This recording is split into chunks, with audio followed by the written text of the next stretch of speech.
ఏమి జరుగుతోంది?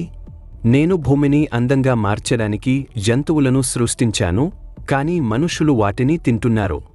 నేను రాక్షసులను వేరుగా సృష్టించాను, అయితే ఇప్పుడు ఈ మనుషులు రాక్షసులుగా ఎలా మారుతున్నారు?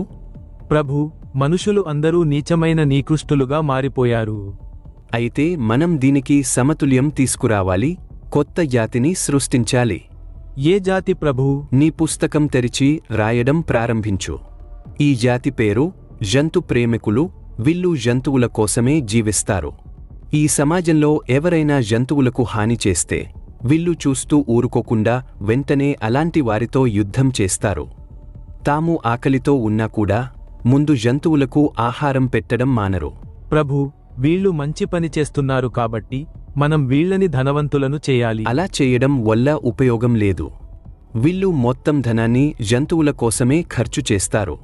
అయితే వీళ్ళకి చుట్టూ మంచి మనసున్న మనుషులను ఇవ్వాలి. ఓదు, అలా ఓదు. వీళ్ళకి తీవ్రంగా నమ్మి మోసపోయే నమ్మక సమస్యలు ఇవ్వాలి. వీళ్ళు అస్సలు ఎవ్వరినీ నమ్మొద్దు. ప్రభూ, మీరు తప్పు చేసే మనుషులకి ఏ కష్టాలు ఇవ్వట్లేదు, కానీ జంతు ప్రేమికులకు ఇన్ని కష్టాలని ఎందుకు ఇస్తున్నారు? ఆందోళన చెందకు, వీళ్ళు నా ప్రియమైన పిల్లలు.